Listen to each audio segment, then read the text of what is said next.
네, 안녕하세요. 트루스포럼의 김은규입니다. 네, 오늘 정말 그 의미 있는 자리 만들어주시고 오늘 또 이렇게 초대해 주셔서 정말 감사합니다. 저희 이제 트루스포럼이 출발한 지 한 1년 반 정도 됐는데요.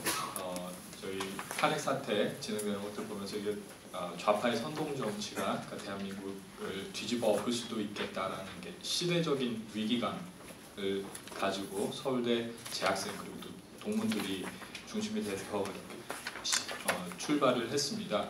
그런데 지금까지 한 1년 반 정도 됐는데요. 지난 1년 반 동안은 저희가 사실 어떤 그 조직을 확장하거나 이런 데 신경을 쓰기보다는 우리가 정말 가지고 가야 하는 가치가 무엇인가에 대해서 사실 이렇게 좀 깊게 고민하는 시간을 가졌습니다. 그런데 정치적인 어떤 그 성향을 그 좌파 우파 그다음에서 보수 진보 이렇게 나누는 경향이 있는데요. 그런데 이것이 그 대한민국에서 이렇게 정말 이렇게 타당한 구분인지 잘 모르겠습니다. 왜냐하면 좌파 우파 자유 평등의 가치로 나뉘는데 자유의 가치도 중요하고 평등의 가치 기회균등을 얘기할 때 사실 우리가 모두 그 기회균등을 또에 대해서 이렇게 다 공감하는 가치이기 때문에 그 좌파 우파 구분이 대한민국 정치 안에서 또 명확한 구분인지 그리고 또 보수 진보라고 많이 나누는데 또 대한민국이 지켜야 될 가치들 반드시 지켜야 하는 것이고 또 대한민국 발전으로 나가야 하기 때문에 그 보수와 진보라는 구분도 사실은 이렇게 좀 대한민국의 맥락에서 맞는 것인지 많이 고민을 했습니다. 그리고 또 미국의 좌파를 리버럴이라고 합니다. 자유주의자라고 하기 때문에 또 여기에 대해서도 좀 혼동이 있고 그런 것 같은데요. 그런데 펜스 부통령 아시죠? 예, 펜스 부통령께서 자기 자신을 이렇게 소개하셨습니다. I'm a Christian, a conservative, and a Republican. 그러니까 나는 기독교인이고 보수주의자고 그리고 또 공화당원이다. 이 순서대로 중요하다 이렇게 말씀하셨는데요. 저희 트루스포럼도 기본적으로 이렇게 펜스 부통령 같은 인식을 가지고 가고 있습니다. 그리고 또 장기적으로는 기독교 보수주의의 가치를 표방하는 단체로 성장해 나가려고 하는데요. 보수주의 이러면은 약간 뭐랄까요, 약간 구태의연하고 옛날의 것을 지켜나가려고 하는 고리타분한 사람 이런 잘못된 이미지가 좀 있는 것도 사실입니다. 그런데 문화일보 황성준 위원님이나 또 여러분도 아시는지 모르겠지만 그 서울대에서 PD 계열에서 좌파 진영에서 이렇게 핵심으로 활동하셨던 그 이강호 선배님 이런 분들 말씀 나눠보면은 보수주의라고 밖에 얘기할 수 없을 것 같다라고 말씀을 하시더라고요.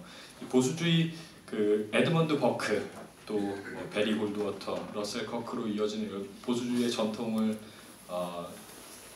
공부하다 보면은 그 기독교적 가치관을 이해하지 않고서는 사실 이렇게 분리해서는 이렇게 말하기가 참 어려운 것 같습니다. 그래서 저희도 이렇게 많이 고민을 하다가 기독교 보수주의를 공식적으로 표방을 하고 앞으로 활동을 하는 방향으로 나갔습니다. 제가 이해하고 있는 보수주의에 대해서 이렇게 좀 간단하게 설명을 드리면은 프랑스 혁명 그 당시에 그 왕정을 무너뜨린 그 자유주의 혁명이라고 얘기를 하는데 사실 그 사회주의 혁명의 성격이 상당히 강합니다. 그래서 그 당시에 지식인들이 프랑스 혁명에 대해서 참 많은 기대를 했습니다. 그 왕정을 무너뜨린 첫 번째 혁명이었으니까요. 그런데 프랑스 혁명이 아주 파괴적인 형상으로 발전을 했습니다. 사람들 단두대에서 많이 죽이고 아주 이렇게 강제적인 정책들을 진행하는 것들을 보면서 프랑스 혁명의 폐해들을 보면서 에드먼드 버크라는 사람이 영국에서는 이런 참상이 일어나면 안 되겠다라는 반성적인 고찰에서 그 보수주의의 가치가 출발을 했는데요. 이런 점에서 저는 그 보수주의의 반대는 진보가 아니라 급진주의, 혁명주의라고 얘기하는 것이 이렇게 정확한 이해라고 생각합니다. 그런 의미에서 사실 여기 앉아 계신 모든 분들 또 스스로를 좌파라고 얘기하시는 분들도 그 보수주의자인 경우가 사실 이렇게 많지 않나 이렇게 생각을 합니다. 그 마르크스주의를 비롯해서 이렇게 혁명주의 사상은 그 인간의 이성을 절대적으로 신뢰를 하고 그 인간 이성에 기반을 둔 인간의 개조, 또 인간의 발전, 또 유토피아의 건설이 가능하다라고 생각을 합니다. 그리고 그 유토피아 건설을 위해서 그 모든 것이 허용된다라고 믿습니다. 왜냐하면은 그것이 진리라고 믿기 때문에 자신들이 만들어 놓은 그 사회 발전 이론, 역사 발전론 이 가설을 그 진리처럼 신앙처럼 믿기 때문에 그것을 이렇게 이뤄나가는 모든 활동들은 진실, 진리라고 믿게 됩니다. 아주 신앙과 같은 확신을 갖게 되는데요. 그렇기 때문에 거짓말하는 것도 혁명을 위해서는 그 유토피아 건설을 위해서는 그 진리가 됩니다. 그런데 거기에 반해서 그 보수주의자들은 인간의 불완전함, 인간이성이 불완전함을 겸손하게 인정을 합니다. 그러면서 그 인간의 이성을 그 불완전함을 인정을 하고 그렇기 때문에 선대의 경험을 중요시합니다. 또 어떤 이념이나 이론에 따른 가설을 믿기보다는 그 어떤 결과를 존중을 하면서 그 인간의 힘으로만은 그 어떻게 할 수 없는 그 하나님께서 개입하셔서 해야 될 부분이 있다는 것을 이렇게 겸손하게 인정하는 자세, 이것이 바로 그 저는 이렇게 보수주의의 기본적인 게 철학이 아닌가 이렇게 이해를 했습니다. 보수주의라는 말이 정 이렇게 마음에 안 드시는 분들도 계실 텐데요. 그렇다면 그 인간의 불완전함을 겸손하게 인정을 하고 객관적인 결과를 바탕으로 신중하게 결정하는 사람이라는 의미에서 그 신중론자라고 얘기하는 것도 가능하지 않을까 이렇게 생각을 해봤습니다. 이 보수주의의 그 본질적인 가치들은 사실 이렇게 기독교적 세계관과 긴밀하게 연결이 되어 있는 것 같습니다. 그리고 또 보수주의자들도 이 본질적인 가치가 위협이 될 때는 사실 어떤 면에서는 그 혁명주의적인 혁명가로서의 면모가 드러나기도 하는데요. 그런 의미에서 저는 이승만 대통령이 약간 또 혁명적인 면모가 또 발현되는 것이 아닌가 생각이 되고, 에드먼드 버크도 그 종교 개혁에 대해서는 긍정을 했습니다. 제가 이해하기로는 그 보수주의의 본질적인 가치로는 하나님의 형상대로 창조된 인간 한 사람 한 사람의 존엄성, 그리고 또 그 자유의지를 바탕으로 천국과 지옥까지도 자기의 책임으로 스스로 결정하고 따르는 인간의 책임 있는 인간의 자유, 그리고 또 거짓을 떠난 온전한 진실, 진리, 이 세 가지가 그 보수주의의 가장 핵심적인 가치가 아닌가 이렇게 생각을 합니다. 그렇기 때문에 보수주의는 그 자유, 인간의 자유를 중시하기 때문에 기본적으로 이렇게 자유주의를 이렇게 포괄합니다.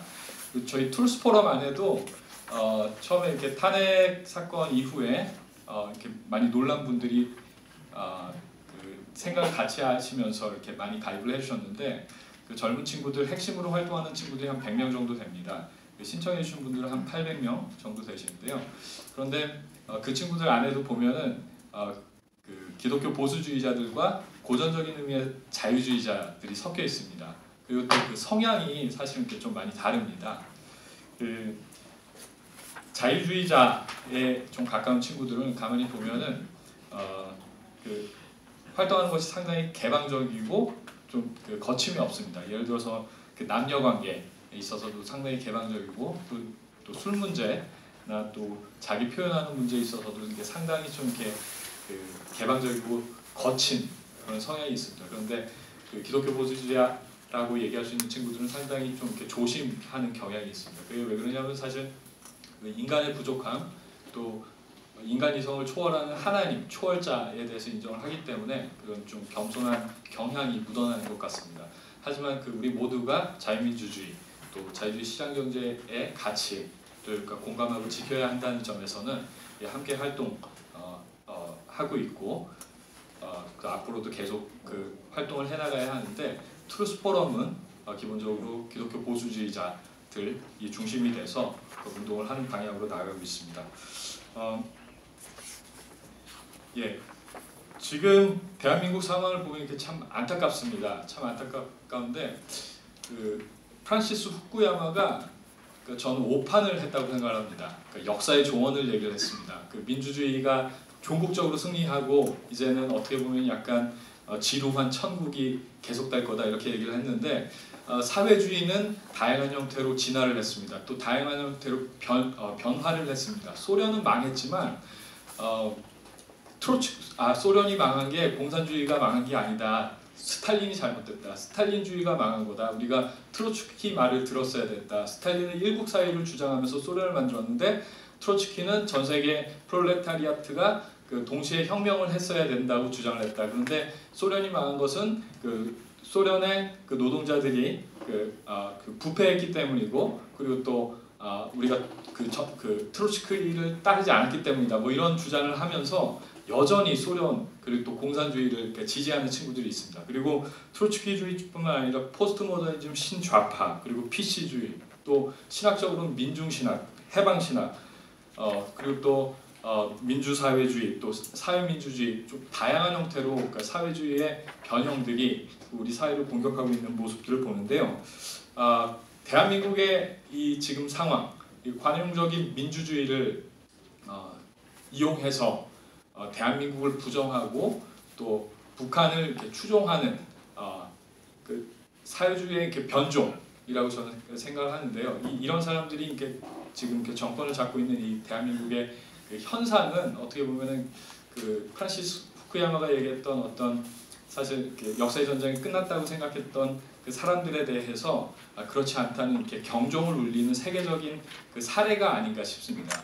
그래서 돌아보면은 대한민국은 출발부터 그 혁명적 사회주의, 그러니까 공산주의와 싸워서 이겨서 그 생겨난 나라입니다. 그리고 박정희 대통령께서도 그 반공을 국시로 하시고 그러니까 공산주의와 싸우셨는데 저는 이렇게 생각이 듭니다. 대한민국은 사회주의라는 그 잘못된 사상과 싸워서 이겨서 세계 속의 본이 될 운명이 아닌가 이렇게 생각합니다. 지금 상황이 참 안타깝지만 여기 계신 한 분 한 분이 역사적인 그 싸움의 주인공으로서 그 지금 이 시간을 지나가고 있는 것이라고 생각하고요. 그리고 이것이 저는 이렇게 궁극적으로 이렇게 통일을 준비하는 길이라고 생각을 합니다. 여기까지가 제가 이해하고 있는 그 보수주의에 대해서 이렇게 말씀드렸습니다. 11분 텐데요. 조금 넘었습니다.